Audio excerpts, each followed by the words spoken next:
Carnival Personnel was recorded in a dank, moldy basement.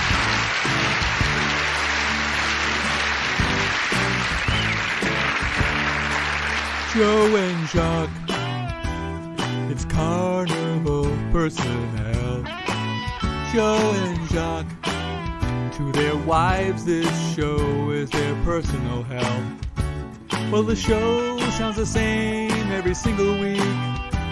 Pats are great, Trump is lame, and Joe barely speaks. Who you think still listening? Who you think still listening? Besides Jim and Biff, yeah.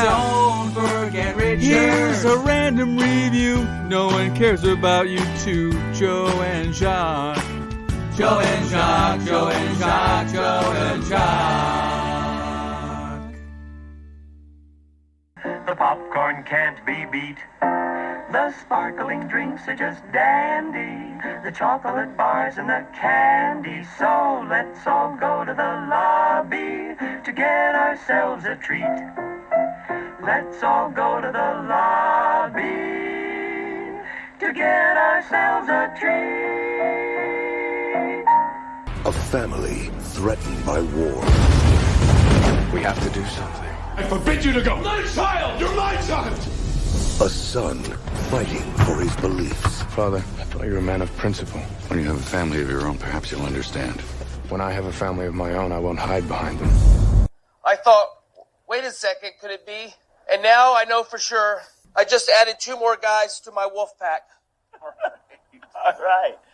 4 of us wolves running around the desert together in Las Vegas, looking for strippers and cocaine. Yum, yum.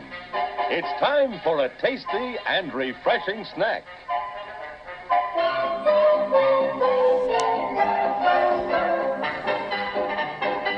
And should we win the day, the 4th of July will no longer be known as an American holiday, but as the day when the world declared in one voice, we will not go quietly into the night.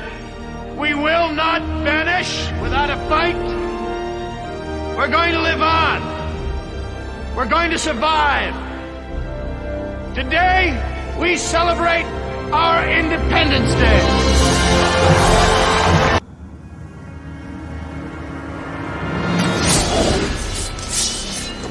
Madman. You're a madman. Earth and water. But you'll find plenty of both down there. No man, Persian or Greek, no man threatens a messenger. You bring the crowns and heads of conquered kings to my city steps. You insult my queen. You threaten my people with slavery and death. Oh, I've chosen my words carefully, Persian. Perhaps you should have done the same. This is blasphemy. This is madness. This is Sparta! And now, our feature presentation. Hello, and welcome to Carnival Personnel Sideshow. I'm Jacques. This is Biff. Joe here. Guys, we've had some amazing guests over the years. This year, we've had so many incredible guests. I could not be more elated and excited to have our guest today. A little shocked, not that this guest is coming on our little podcast, but that he has ever taken a phone call from me, and that we have a friendship that is about 20 years old at this point. I met this gentleman, and we'll get into it in a couple minutes, but it's one of those things where I sometimes have found myself in the Talking Head song where it's like, well, how did I get here? Like, how do I know certain people? Why have certain people and I become friends? And I have not met a guy more accomplished and who's been an amazing mentor to me. I have the mentor of John. Biff, you know, John is my brother, and I can never thank him for the mentorship over the 25 years I've known him. But Bill and I have been friends for a while, and in the most one-sided relationship and friendship history, this guy has been nothing but like a prince amongst men, and just the nicest, sweetest person you will ever want to meet, who has no right being this nice with what he's accomplished in his life. And so today's guest is Bill Fay. Bill was a film producer. He did a couple little tiny movies such as like Independence Day and The Patriot, which led to him being able to, with one partner, put together Legendary Pictures, arguably the most successful, at least one of the most successful production companies in the last like 30, 40 years in movies. So without that, Bill, welcome to our little podcast. Great to be here, Jacques. And, I'm hoping that my friendship with you at some time will pay off with something. But, Well, I'm going to jump in. Bill, do you remember how we met? We met because you were one of the companies I was putting together. You helped me put together the promo, if I remember, for the company. Well, I'm quite sure the day was as meaningful for you as it was for me. I was working at a place. I was running 2 departments at this post house called Point 360. It had 5 facilities around Los Angeles, and we were in the starting about a 10-year process of taking every piece of tape that Universal Music had on video and putting it out as DVDs. This is even pre-Blu-ray. And I got a call from the front office saying somebody needs to use the audio booth. Is it booked? And it was. I asked who's coming in. They said, no, this guy, Bill Fay. I don't think IMDb was a thing yet. And I like, oh, well, let me look this guy up. And I'm like, yes, the audio bay is empty. And I called my client, who's a hockey buddy. I said, look, I got to bump you today. I probably gave him my King tickets. And Biff, when I say my King tickets, John's King's tickets, but sure. I held on to my friend John's King tickets for like 20 years. And so I said, GF, I'm just going to give you these. Bill comes in. And yes, this is pre-smartphone. Basically, you were developing a website or your wife was developing up a website to, if you have a couple kids in sports and like schools, it was a calendar event. Basically, it was iCalendar is what she was trying to put together. And you came in to do a voiceover for that. And I remember after the voiceover session, you're like, okay, what do we owe you? I'm like, you owe me lunch. You're like, great. We went to lunch a few days later. I don't know if my wife had moved out yet or if she was in the process of moving out from Boston, going back and forth. And when we sat down and I wanted to talk about movies, and you're mentioning, oh, my wife is doing XYZ. I'm not really sure what we're going to do with this once it launches. And that's when, Ellen's like, oh, well, the guy just raised his kids for the last 8 years, created this company called SolidWorks. He's a tech guy. And you and I, about a week later, went to talk to John. You came back here to Boston to figure out, hey, what do I do with this? And I don't think Legendary Picture had started yet. So this would have been 2003. Sounds about right. Yeah. It was just, Thomas Tull, who was the principal in Legendary, and put all the financing together. He and I were working on a couple other projects then, and we were just starting to formulate the idea for Legendary. Actually, I think we might have been talking with MGM at the time. We were negotiating to buy the whole Orion film library right about that time, I think. And then we ended up moving on and making the deal with Warner Brothers, and that's another story. But it was just you two at the start. Yeah. And Thomas does not come from the film world. Right. I met Thomas Tull through his cousin who worked for me at Centropolis Effects when I was working with Roland Emmerich.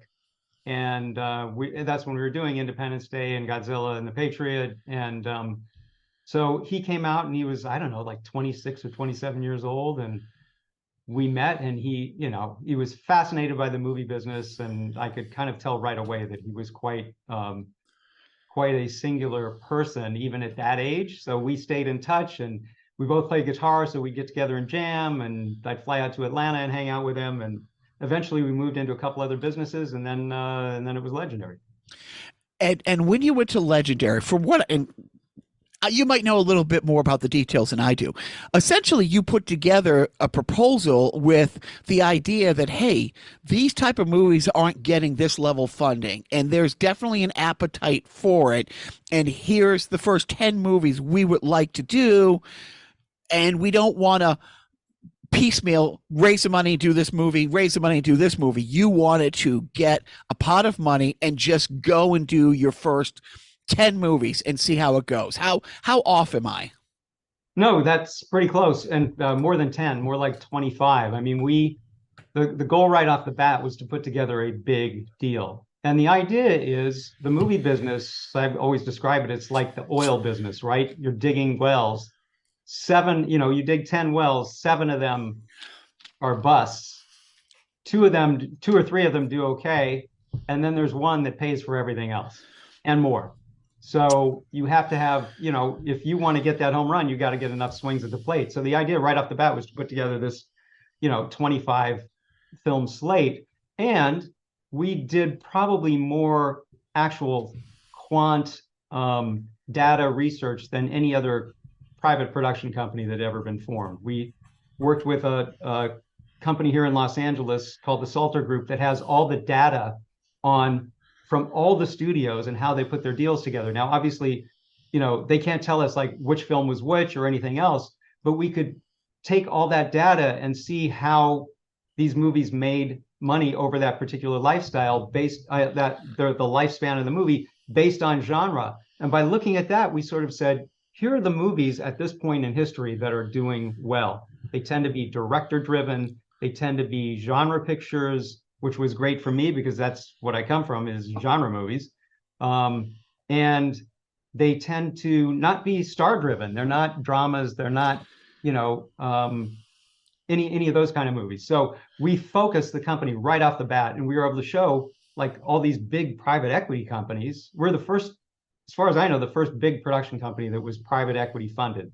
And we're able to show all these big companies that, hey, if we do this over 20, 25 movies and hit to this batting average, we can make money because we're avoiding all these types of movies that don't tend to do well. The studios have a lot of reasons for making movies, and making as much money as possible is one of those reasons. Only one, believe it or not. They also are trying to establish relationships with movie stars. They're trying to win Academy Awards. They're trying to satisfy, certain segments of the population. With Legendary, we weren't focused on any of that. We were really focused on, we're going to make genre movies and we want to make stuff that people come to see, hence movies that make money. So did you have a better batting average with it sounds like you probably established a better batting average, if you will, rather than what you talked about initially of, the one movie that pays for everything, because you did so much background research? Yeah, we ended up, and it's always going to be a call whether our choices were genius or we got lucky or both. It's probably a little of both. Wow. But that focus really paid off, and Legendary ended up doing far beyond any of the models, even the best model that we modeled out for our investors. Wow. We ended up doing way better than that. We just, we had some really early success. Batman Begins and 300 were the first 2 biggies that really got us off to an amazing start. And the key with these kind of deals is if you have a winner early, that changes the whole game, right? Because now you've got money to spend on making more movies right off the bat. Wow.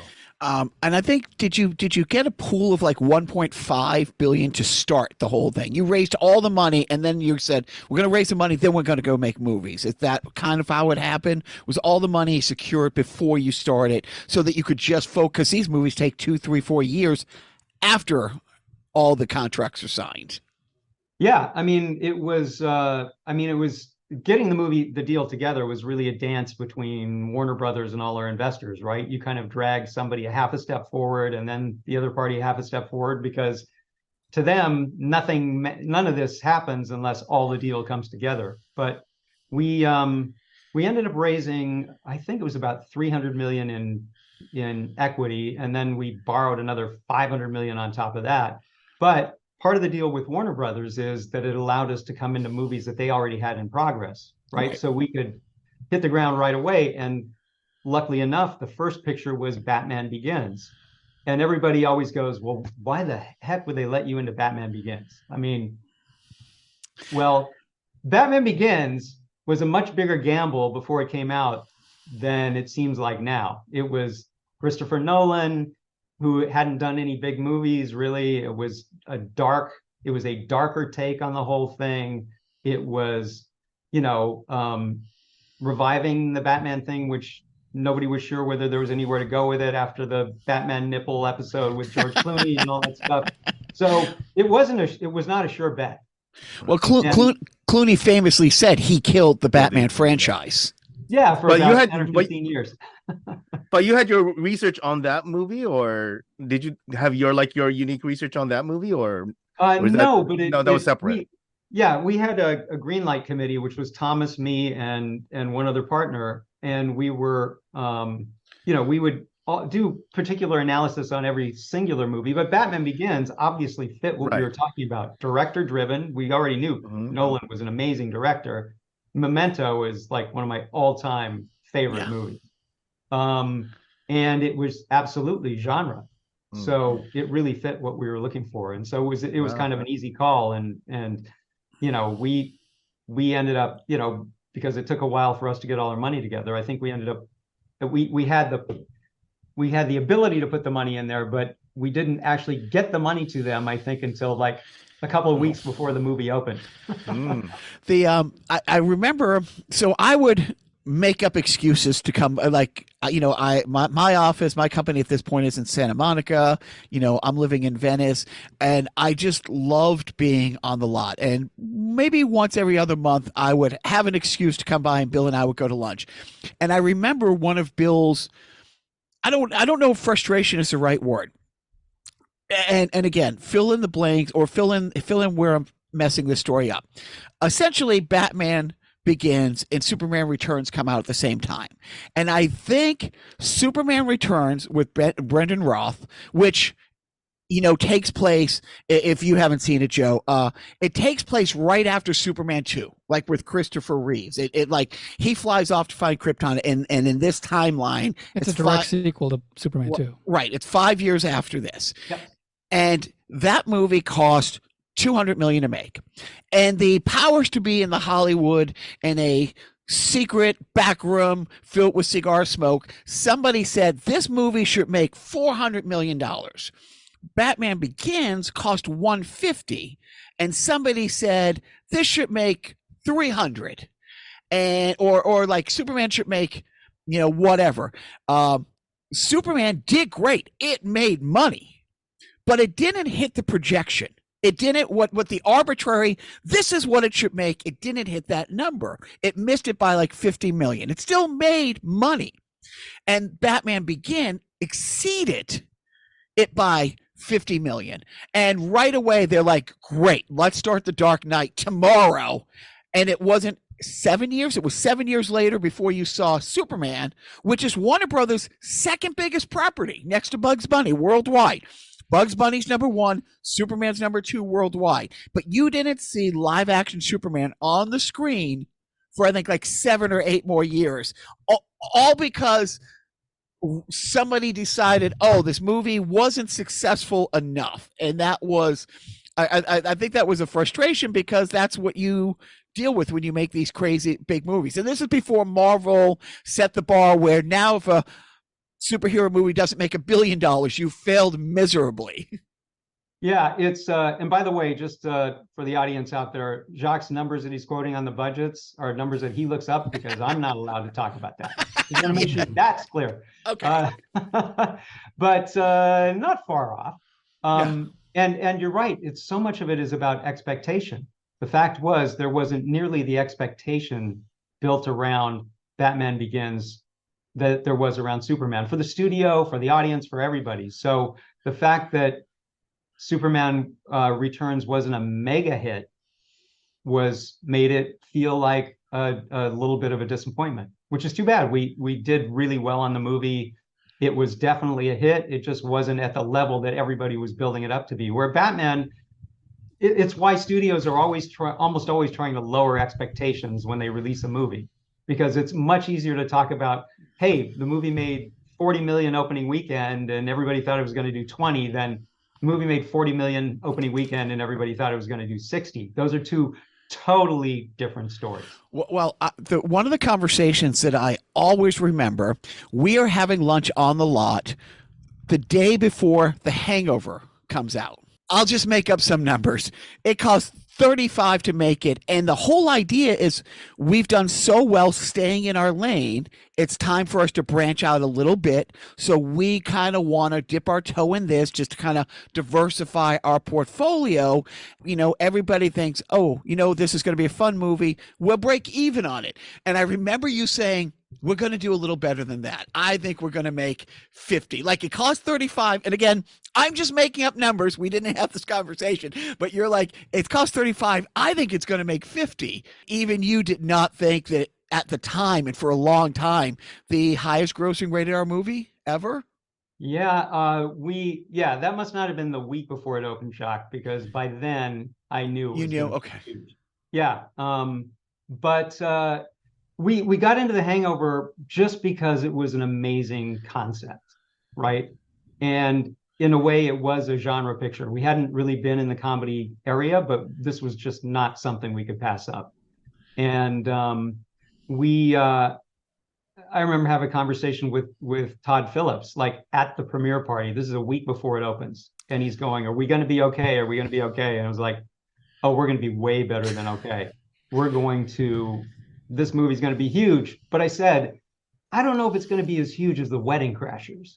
Because The Wedding Crashers had female actors, big female roles in it. And it has, it's got the wedding thing. And, the Vegas thing, it feels like, we're going to get the guys and they're going to bring their girlfriends along. But, and it's tracking well with guys and girls. So we're going to be big. It's going to do great. But I don't know if we can ever hit that ceiling because, and of course, we blew right past it. So, but it was a perfect timing because Ed Helms is fourth banana on The Office, and Bradley Cooper's not Bradley Cooper. I mean, I think he's still coming off. He might still be on Alias, or he's just coming off of Alias. And Galifianakis is one of my favorite. I don't really consider him a comic as much as a performance artist, like a comedic, like performance art. But none of them were stars. Well, the interesting thing is that the studio, there were people at the studio, and I have to say they're incredible partners for us during the whole run of Legendary. Warner Brothers, Alan Horn, the whole team, they were amazing partners. But there were people within there who were like, geez, another Vegas comedy? There's been, you can name a bunch of them before that. I can't even remember what they were now, but it was like, that's kind of tired. And there were people at the studio going, we got this really good script. Let's bring, what we need in this movie is Will Ferrell and Adam Sandler. Right. Play the roles. And Todd was like, no, this is the way to go, is to make this fresh. And I think it really, really paid off. Not that those guys wouldn't have done a great job, but the idea that you meet these guys, this is the Wolfpack, you're discovering them. You're not like associating them with 100 movies you've seen before this. Makes all the difference, I think. That's what made it so much of a kind of a fresh revelation for the audience. Did you have any movies like that you like Ninja Assassin? Did you think that was going to be when I saw that, that was one of the ones I got to go to the premiere, and it was such a Hollywood premiere because it was at Man's Chinese. You're welcome. Thank you. You had this whole scaffolding thing. They set up this whole scaffolding thing, like 3 stories of scaffolding, littered with ninjas. Like it was such an old kind of Hollywood feel vibe that it was like this. It was amazing. Was that something that you guys thought was a one-off, or you thought that was going to be franchised? And how tough was that when you thought something should have gone 2 or 3 deep and it was a one-off? Well, it was, first of all, that's one of the other great things about Warner Brothers is almost all the premieres were at Mann's Chinese theaters. And you can't get at the Chinese theater, right, with the handprints and everything, and you can't get more historic than that. So it was just awesome. Every time we had a movie opening, It was just a big event. Ninja Assassin, I think we just thought we were going to do better both domestically and internationally on the movie. And certainly we would have been looking for more, and we had a solid director and a great team, and you just you never really know about those things. You kind of have a sense before something comes out. Like I can say with Independence Day, there was 6 months of insanity before the movie opened, like insanity. And so we knew that was going to be big. And most of the hits, they're going to be big. But if other than that, it's tough to judge. And you usually know what the real stinkers are too. It's just there are problems all the way along. You never feel like you quite nailed the script right. The thing about making a movie, it's a freight train. And when it's going down the track, you find as you're shooting, stuff is coming up and you're trying to fix it, but it's really hard to fix. So we could just do a series of podcasts just on Legendary. We could do an episode on The Town, an episode on this. But so when you start Legendary with Thomas, he's not from the film world. You started from the film world, flying planes in Africa for low budget films. So what was the timeline to finishing grad school, winding up learning to fly a plane so you could be at 2 different productions at the same time while you were doing pickup footage for these films? How did that all come about?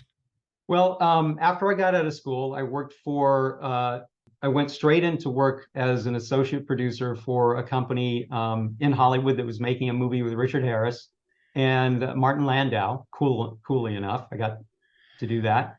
And then they ended up going bankrupt.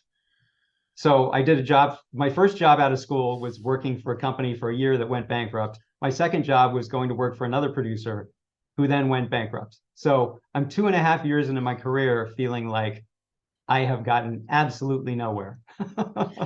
So I managed to get a job as a production assistant, like the absolute lowly production assistant on a movie called Galaxy of Terror for Rodger Corman. And wow, the great Rodger Corman. Thank you. The great Rodger Corman, who, as an aside, was a Stanford grad, and the guys who hired me said, because Rodger went to Stanford, we never hire people from Stanford, but we made an exception in your case. So, working as a PA,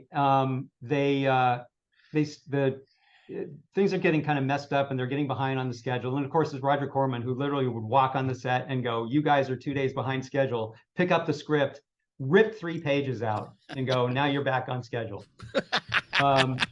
So, trying to hold this movie together, and they set up a second unit, and with the this is a long segue. Sorry, Jacques. Oh, good. No, I love this stuff. So they set up a second unit with the production designer who has done an amazing job. The sets all look amazing. And we start shooting. And so they go, "We need an assistant cameraman for a second unit." And I go, "Well, I've worked as an assistant cameraman." Total lie. I've been an assistant, I went to UCLA film school. So I knew how to work with a camera, and that was about it. But so they hire me as the assistant cameraman on second unit, and we're shooting 20-hour days. The guy who was the production designer was named Jim Cameron. And he ended up the director. shooting, whatever happened with him? I don't know. I think he ended up doing okay. But he ended up shooting about a third of the movie. So from that, I got a couple other odd jobs, and then I went to work for another, like a low budget Hollywood legend producer named Sandy Howard. Ended up like executive producing a couple things for him, and then worked on a movie called Night of the Comet, which is, by the way, if you want to see a great little genre movie from the 80s, Night of the Comet is awesome. So worked on that. I met the guys who had done Valley Girl in that movie, Wayne Crawford and Andy Lane. They were going, and we really got along great. And they said, "We need a producer for this movie that we're going to shoot in Africa called Jake Speed, like a $4 million movie. We're going to shoot in Zimbabwe." Somehow they talked the studio into taking me at age 27 to go produce a movie, on a continent I'd never been to for, I don't know, we had $5 or $6 million bucks. So I went there. This is for New World Pictures, and somehow I managed to convince them that I could do this. And so we went and did that. And once I finished that, then I became Hollywood's sort of man in Africa. So I was in Zimbabwe for 6 months. I literally flew home, and we got another movie for you. I fly back. I ended up making 3 or 4 movies and then working with Film Finances, which is a pretty well-known company that backs movies and kind of does the completion bonding on them. I ended up living in Africa for 5 years, working in 11 different countries, flying my plane around because I needed it. That was the best way to get around there. And the great thing about flying in Africa is, you don't have to worry about other planes for the most part. You just get up there and go. So cut that story short. So I did that and eventually realized I could be Hollywood's man in Africa for the rest of my life, or I could come back to Los Angeles and try and get a career going here as a producer. And luckily, one of the people that I'd worked with in Africa, an executive, became head of production at Universal. And she hired me to make my first studio movie, which was CB4, which I co-produced with Chris Rock. And that ended up doing well. And so we went from, I went from that to starting to make movies for Universal. And then I made a couple of movies. I did a movie for Fox. And then I met Roland Emmerich and his writing partner and producer, Dean Devlin, through a couple other things. And we talked about working together. And eventually they came to me when I'd finished a project and they said, we're about to start a new project and we need somebody. We want you to come in. We want you to run our company and produce this movie with us. And so we all go out to dinner and they basically pitch me. I'm going to just go into a little bit of Independence Day stuff here. So they basically pitch me the idea for Independence Day at the dinner. And they go, we're going to go off to Puerto Vallarta. We're going to write the script in about 8 weeks. Then we're going to come back. It'll take a month or 2 to sell it. And then we'll get it set up and we'll do all this stuff. So I go, great. And I'm, I leave it.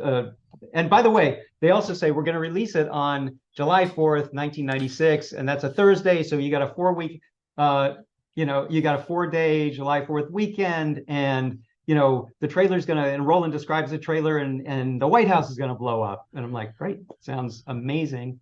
I'm in. I go off and I'm like, yeah, it's going to take 3 or 4 months to write the script. Then it's going to take 3 or 4 months to get it set up and et cetera, et cetera. And they end up writing the script in 4 weeks. They fly back on a Sunday. We take it to every major studio on Monday. By Tuesday, we have an offer from every major studio and a bidding war is going on. By Friday, we end up picking Fox. And part of the deal is that the movie starts on Monday. So it was literally that fast. Now, okay, so Wow. Oh, I have one question. So was Will Smith attached to the movie while you were pitching or while you were selling it? Or is it just kind of an afterthought? Like, hey, what about that Fresh Prince guy? He'd be a good role for this. Will Smith was not attached. Nobody was attached. This was literally just a director and a script. Okay. See, I heard it was the Dennis, that Randy Quaid was attached, and everybody couldn't believe that you guys got Randy Quaid, and they just started throwing money at the project. You got him. No, it was actually the studio did not want Will Smith. Wow. They absolutely did not want Will Smith. They so Roland he did not even see Bad Boys. He saw Will Smith in oh God, what was the name of the movie where he played the gay kid who takes advantage of Donald Sutherland? It's seven something. Oh, it starts with an S. Can't believe I forgot. Anyway, that was the only room, and which is not an action movie or anything. But Roland had seen him in that movie and said, I want Will Smith to play Captain Hiller. 6 Degrees of Separation. Yeah. I think is the name of the movie. He's great in it. So we pitched that studio and the studio's like, no, go get Brad Pitt. Wow. So there's talk back and forth. And I think finally we may have even given the script to Brad Pitt, and Brad Pitt said no, because he had probably had something going on. And eventually the studio let us cast Will, which it's hard to imagine that movie.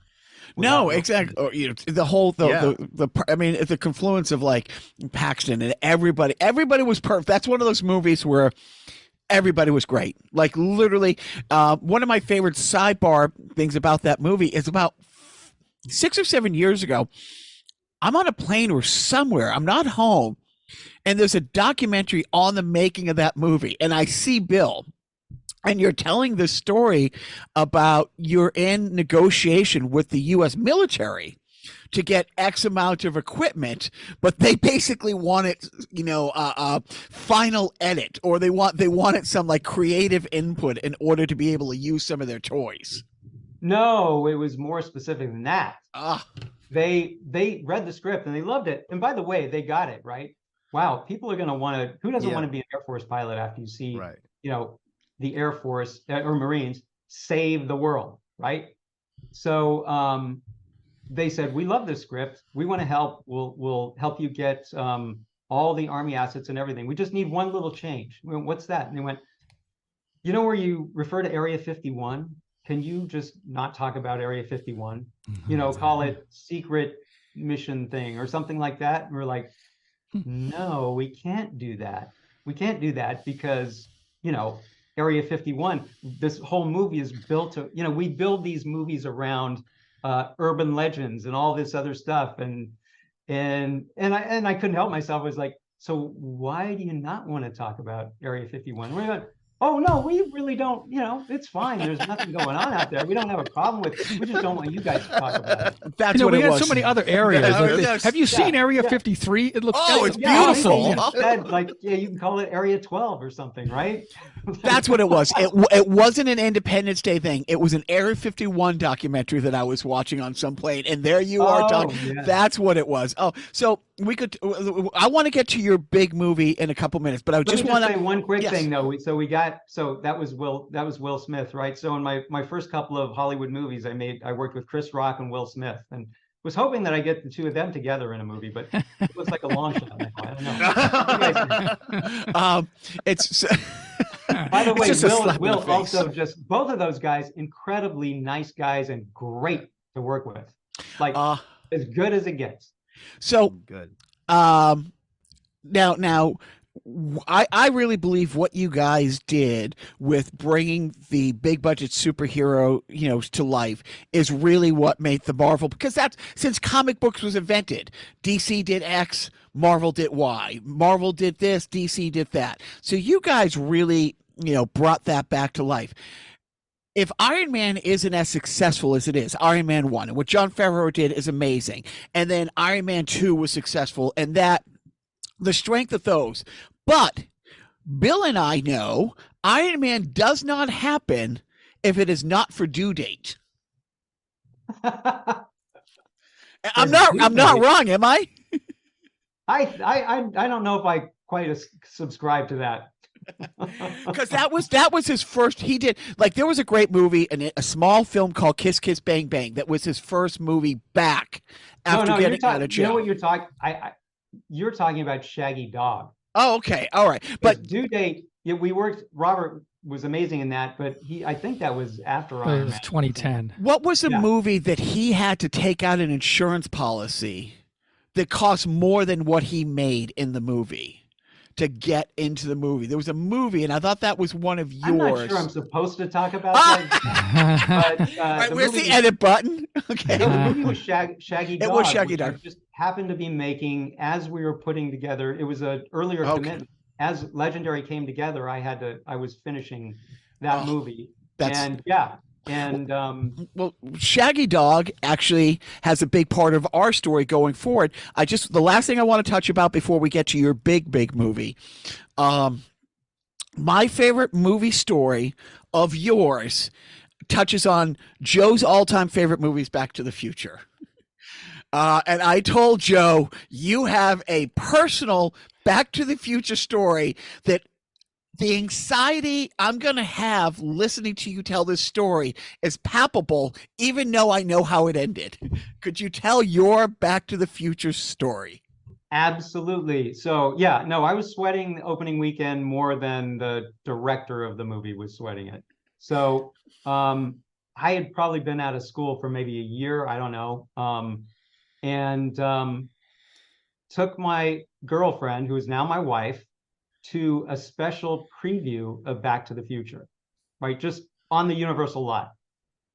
And we see this movie, I think it's on a Thursday, or maybe a Wednesday. So I see the movie, I'm blown away. It's Back to the Future, right?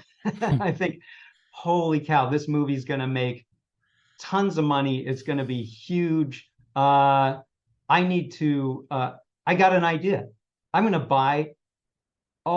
take every penny I have and buy MCA stock, right? MCA being the owner of Universal producing the movie. There were lots of naive reasons why that probably wasn't a great idea, but I did it anyway.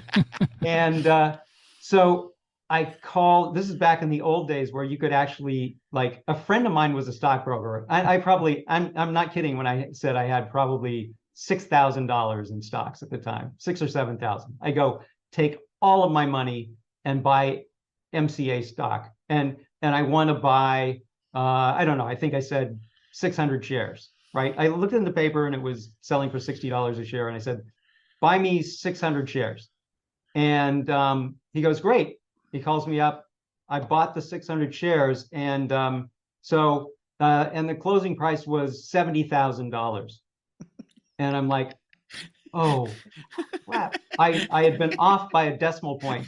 He had bought me $70,000 of it. I've got $6,000 or $7,000 to my name and maybe, $200 in a bank account.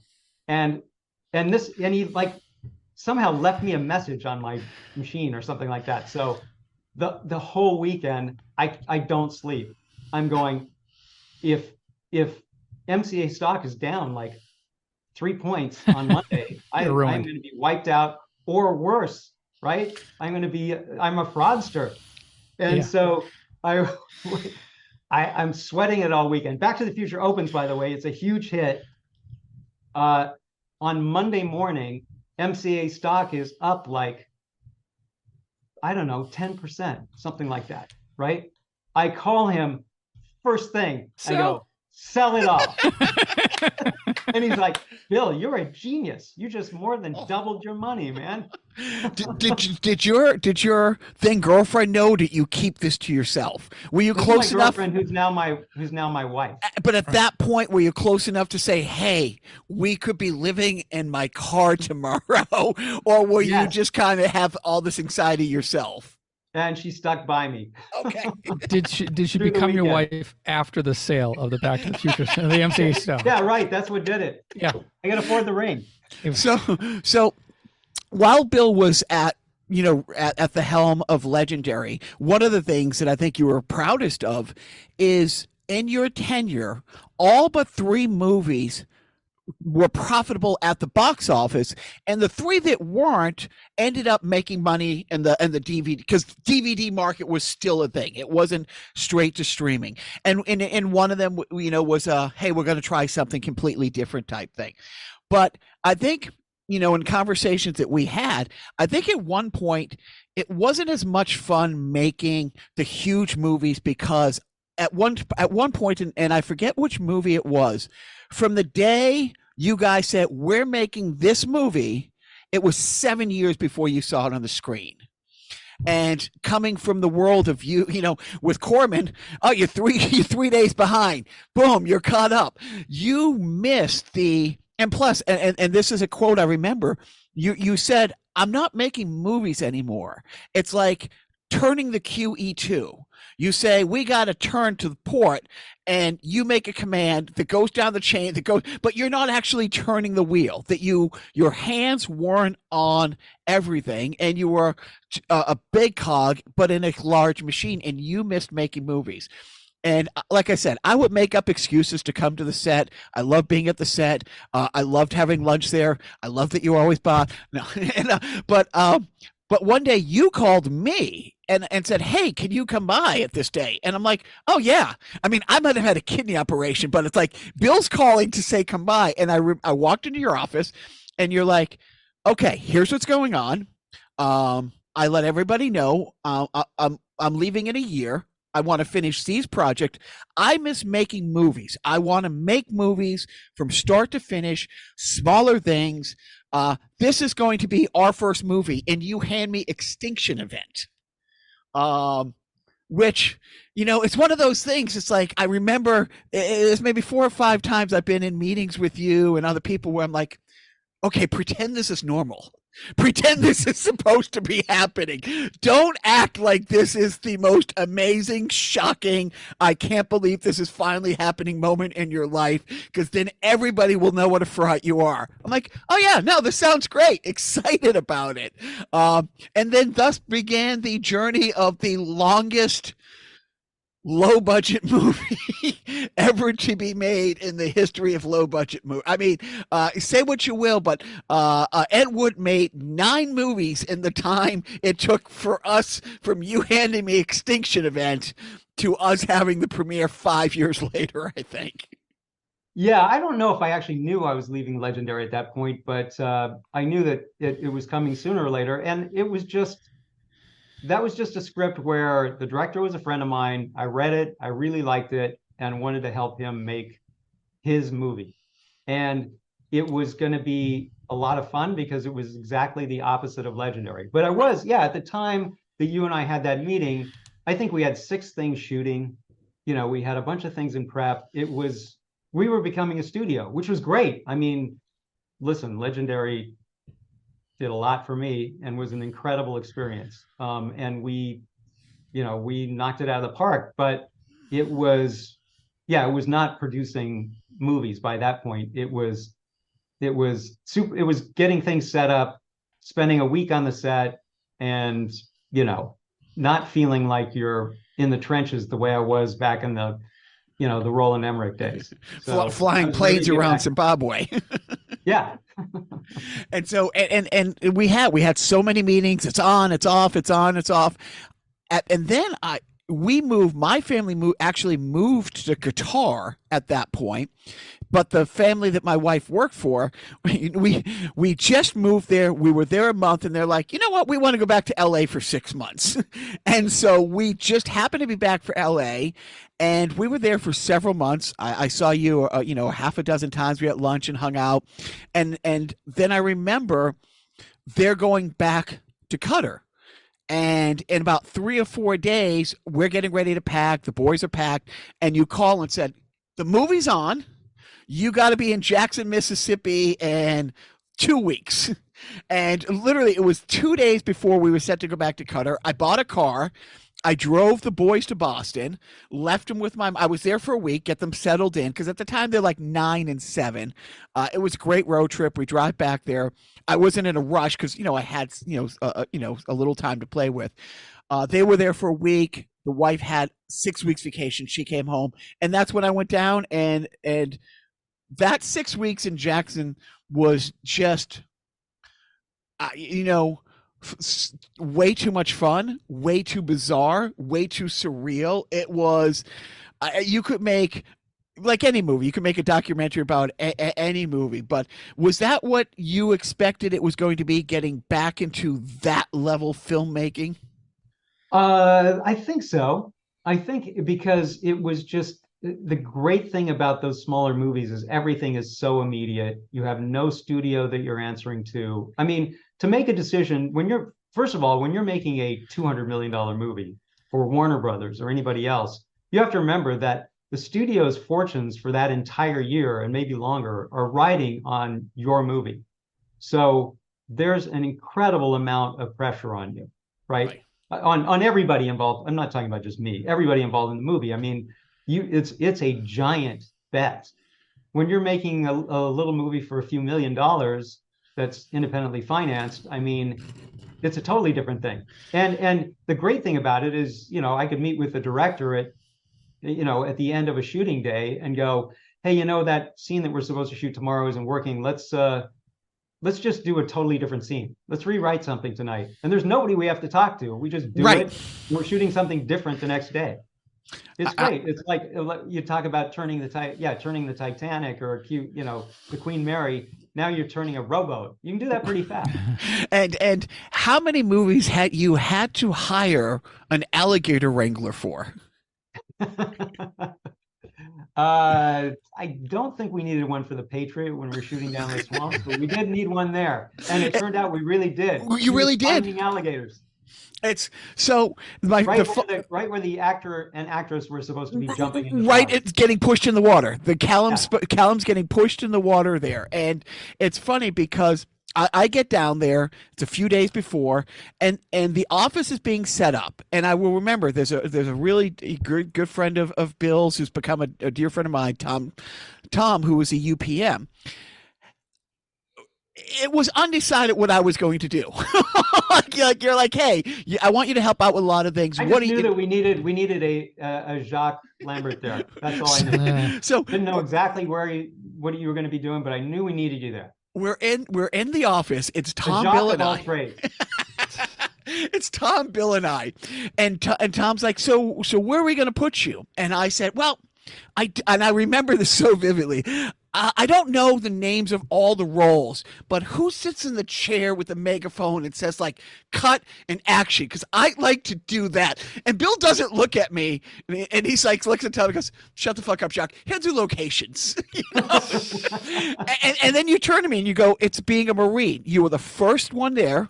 And you're the last to leave. Like everything flows through this. You have to be there to tell the trucks where they're going to land when they get there. And you have to, because we're using people's houses and farms and this, and you have to make sure that everybody's happy when you leave. And you said that you will learn more doing this. We did have a locations manager. It didn't work out. So I ended up doing that. And I remember driving around on an off day because we had to find the woods where they were going to have this scene.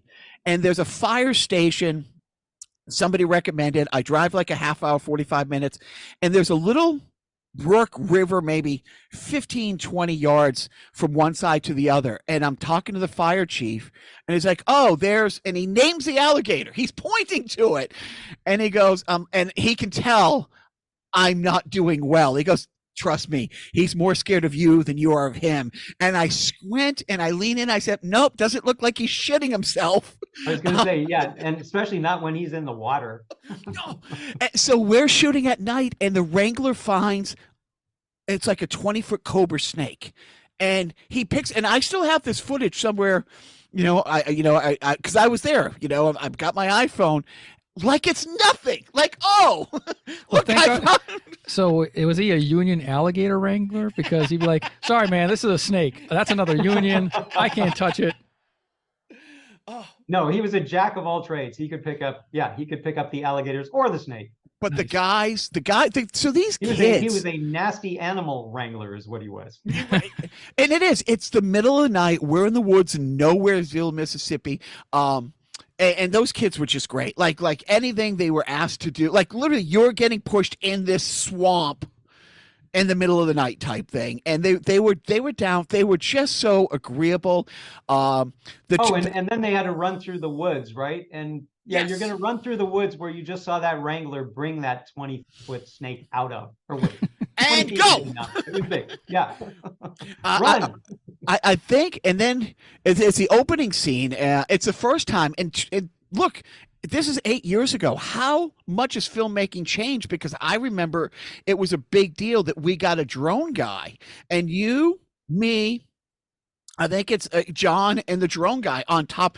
It's I'm not going to say it right. You can help me, Bill. Kaliesco, Mississippi, the tiny little town, which is actually the birthplace of and hometown of Oprah Winfrey. Yep, and it's 2 hours outside of nothing. Tiny little place. And honestly, Joe, you feel when we're standing, it's the whole town is one little square. It felt like everything was a facade. You felt like you were at Universal. Like if you walked into the building, there's nothing it literally felt like a big facade, but it's the first time, and you had to have a licensed. Didn't it look almost exactly like the town from Back to the Future? It did, because it had right in the middle all that stuff was the town court with the clock tower and stuff. But yeah, so and I remember how much filmmaking had changed, and you were like, what this shot would have cost 2 years ago, because you got this drone that's it's just forest. It's nothing but forest. And the drone goes up and you reveal this tiny little town. Like that's a helicopter shot that takes tens of thousands of dollars to do. 2-3 years earlier than that, and we got all these great shows. By the way, the movie's called Assimilate. Remember, we changed the title after that. Yeah, it was it was Extinction Event, something else, and then Replicate. It's still Replicate. It's still Replicate, I think, on the foreign market actually, because that title goes so well. And then I remember the only time I think I saw you stressed at all is when they were doing the house flip inside that big warehouse. You're like, we don't need to do this. But it was pretty. And I have a shot on my phone 5 feet behind the monitor, which is 5 feet behind the house being flipped. And it's and I'm also up in the rafters of the fire station where they crash through the fire station and everybody jumps. But the house flip, I remember you're saying, we really don't need to be doing this. Great. That makes me look like a really great producer. We don't really need to be doing this. Well, because of the safety issue. You're like, the risk reward thing because what they did, Joe, is, one of the characters lived in a trailer and they recreated the trailer, like half the trailer, inside this giant warehouse, and they got a forklift and they just flipped it over. And there's a great shot where the zombies are flipping it over, or the replicants are flipping over, and one guy's like shooting out the window, but as it's being flipped over, he's holding onto the windowsill for probably like 3 seconds before because now the window which he's facing out of is facing the sky, and then he drops, and it was a great shot. It really was. But that was one of those. It was an entire cast, an entire crew, an entire day to get a 4-5 second practical shot. Well, maybe it was 10 seconds, but it was one of those things where I remember looking around, doing the math in my head.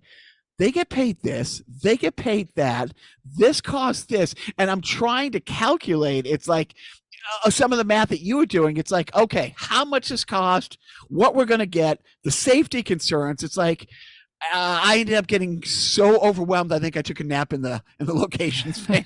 Well, imagine what that's like. Yeah, imagine what that's like when you're making a big budget movie and you've got 450 people standing around waiting to get a shot like that. That's going to be 3 seconds in the movie for all day, and then you go, wow, okay, that 3 seconds is costing us, $600,000.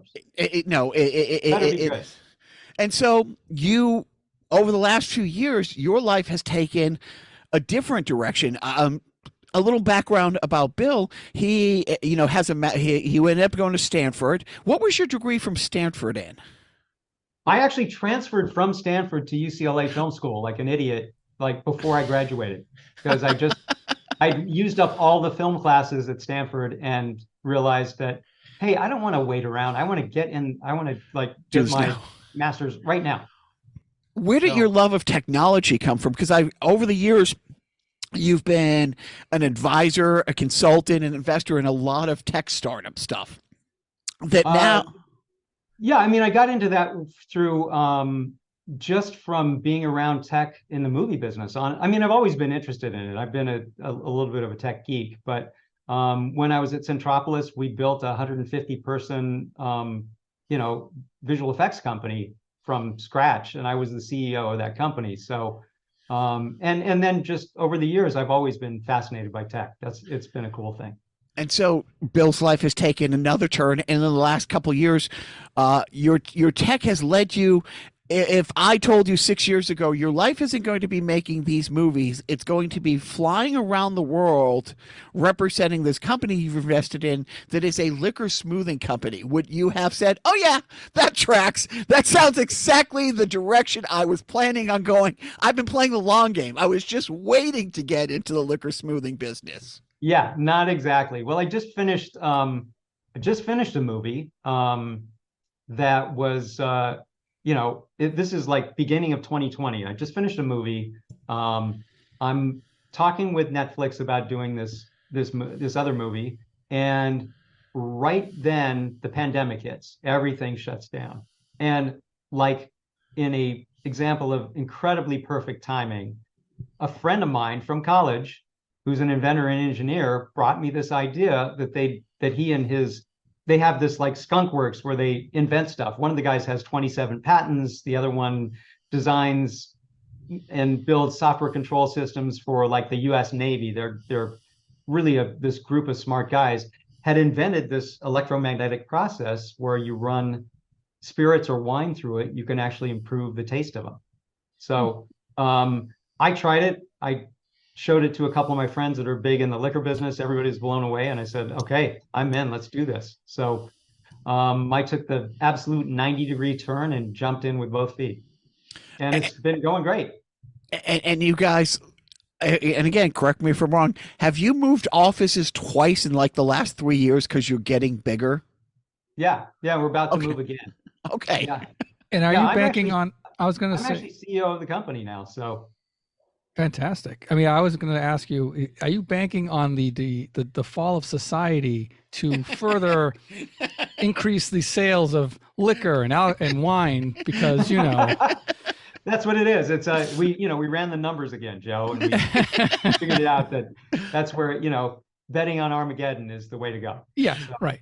2024 is going to be a those... big selling year. Let me just give you a heads up. 2024, you're going to see a real uptick in sales. I think you're onto something there. No, it's just for me, it's great using a different part of my brain and spending time with physicists and chemists and these geniuses that invented this thing. So it's really been fun. And we're actually now building these machines that we're installing in distilleries all around the country. We're putting one in distillery in Vegas next week. So it's a lot of fun. And now are you also expecting Ryan Reynolds to eventually buy you out? Absolutely. Now we're going to bring him on board is more like it. He's got the Midas touch. Absolutely. No, I'll have phone calls with you, and you're in a nowhere airport flying from point A to point B, but you need to take a Buddy Holly puddle jumper from one place because you're going to this distillery in Idaho, or weirdly enough, they don't build distilleries in like the middle of New York. Well, they have them in the middle of New York and LA, but there are a lot more of them that are out in the middle of nowhere. And haven't you gone overseas with this?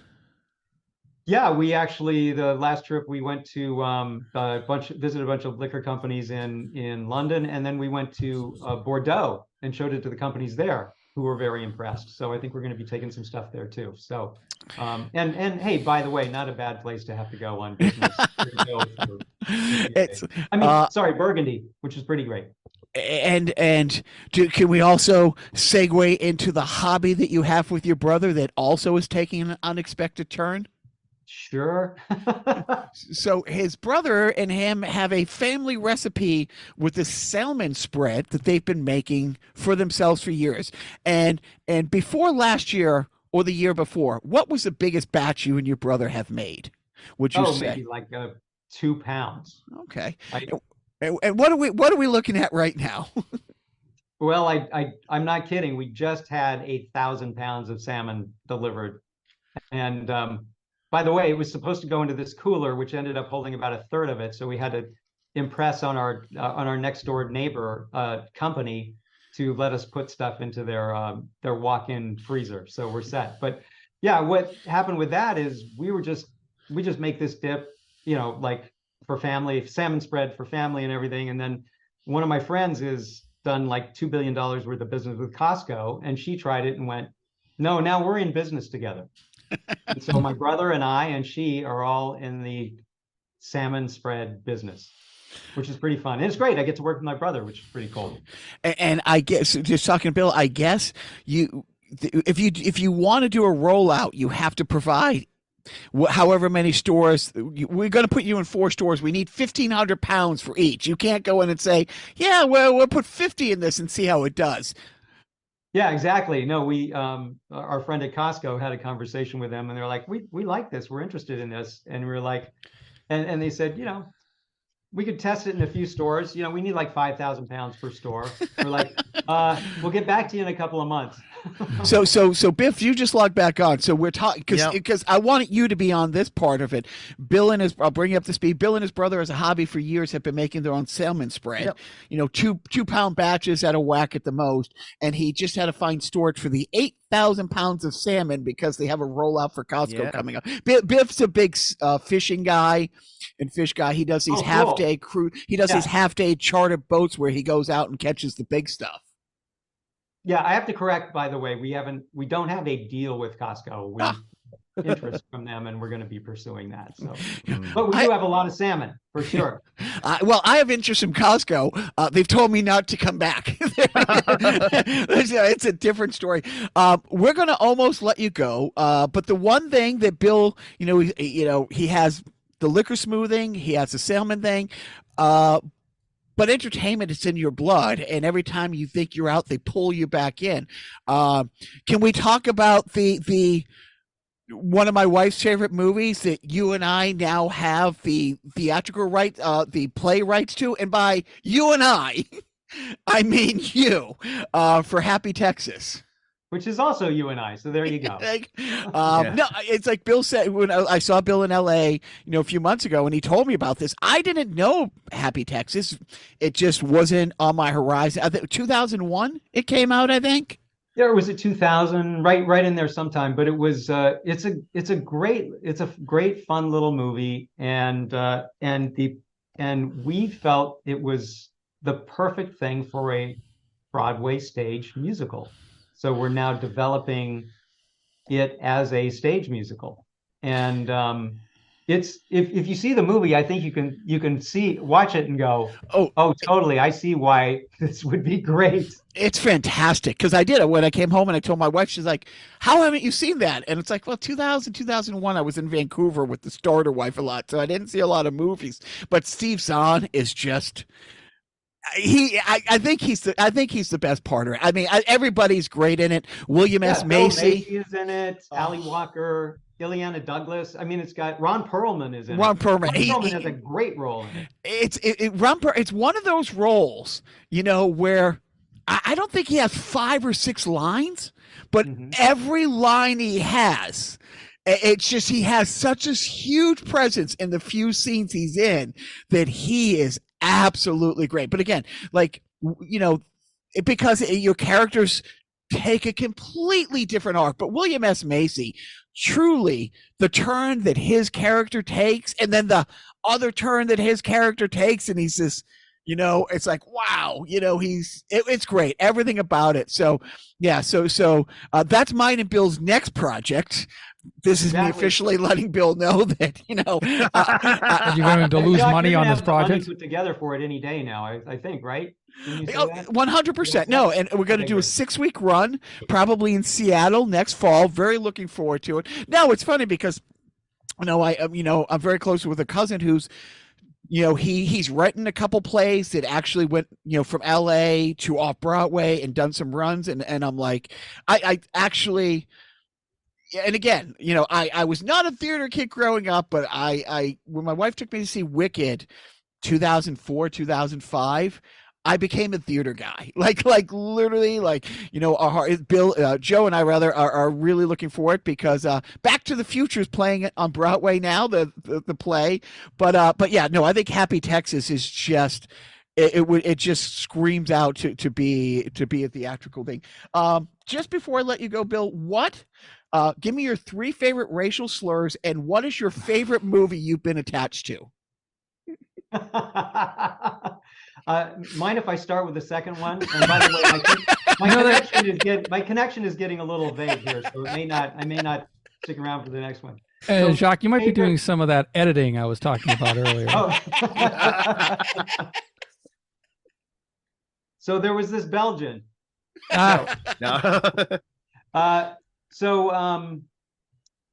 Favorite movie that I've done, or that you've been part of, either as a PA in Zimbabwe or on the set as executive producer, anywhere in between. Is there a movie that you're like, that you may be most proudest of, or you're like, God, I love this movie? Yeah, I mean, there are quite a few of them, honestly. Okay. There are 4 or 5 easy that I can pull out that are just so incredible, like The Hangover, 300, The Patriot, The Town, all amazing experiences. But if I had to pick one, it would probably be Independence Day, just because at that point in my career, that was the first big movie I'd done by a mile. First big movie we'd all done.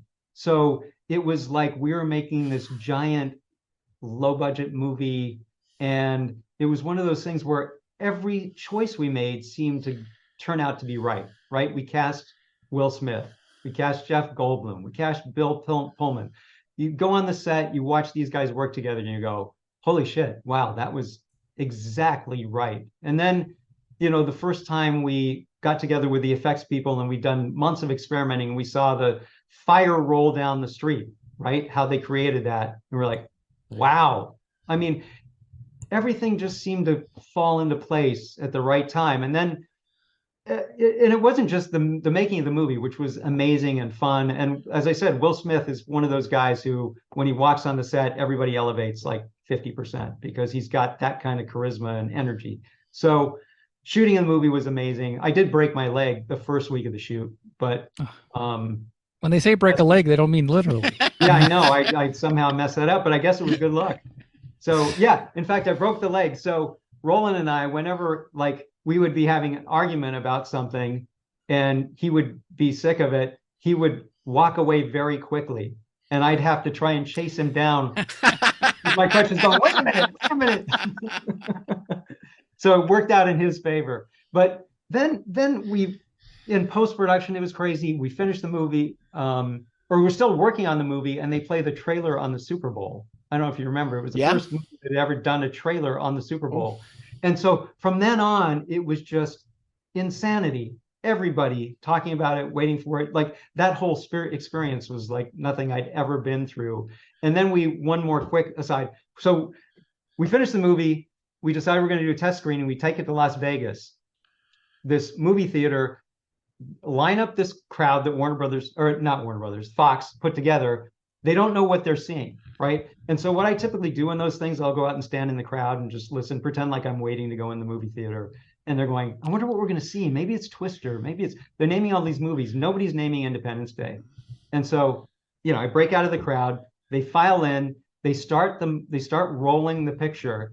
And the title or whatever, I don't remember what it was that triggered that they figured out it was Independence Day. They erupt, this 1,000 people in this theater erupt, jump up, start screaming, yelling, clapping for 5 minutes during the whole opening for a movie they had not ever seen and nobody had seen. It was crazy, mind-boggling. So that's my favorite experience, just because it happened. I gotta say, just hearing about it, that's just amazing to hear. Oh my god!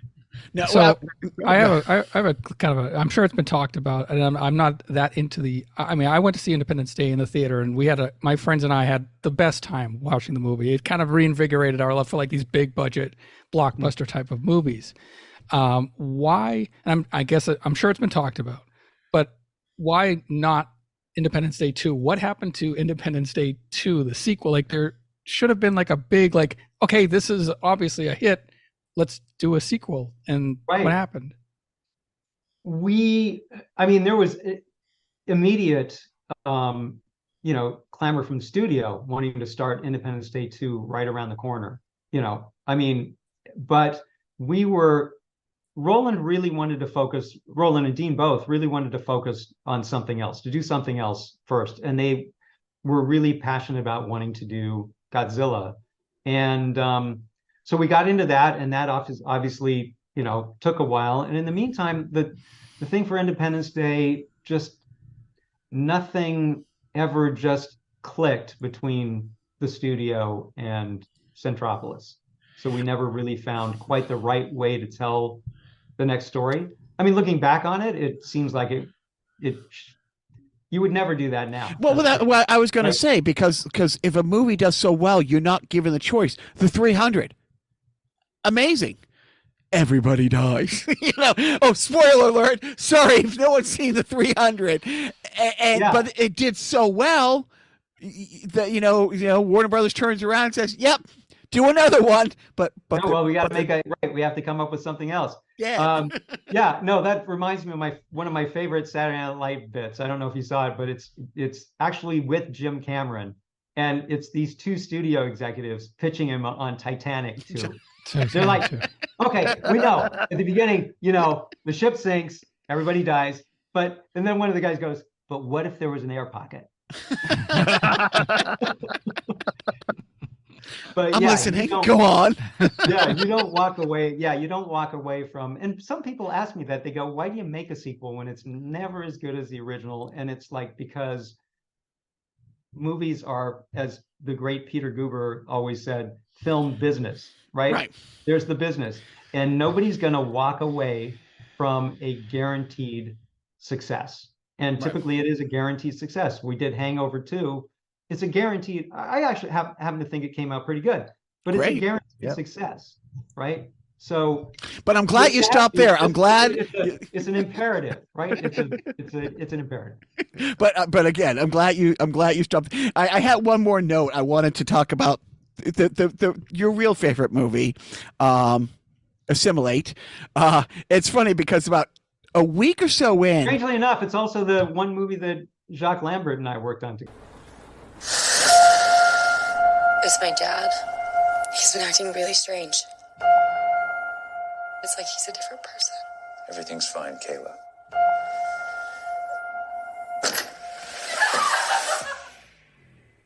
What happened? Something hit me.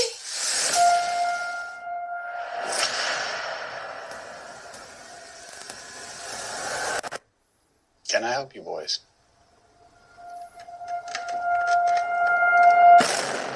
Yeah, the entire town's going crazy where we are. Maybe it's like mass hysteria or something. Zach? What is it? What the hell? Mom?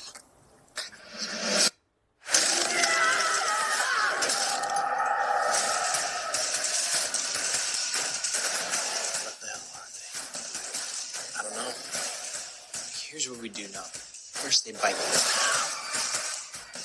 Then they turn into you. I want to go with Kayla. We need to get Joey. Get Joey and get our footage uploaded. Once people see what's going on here, they'll send people to hell.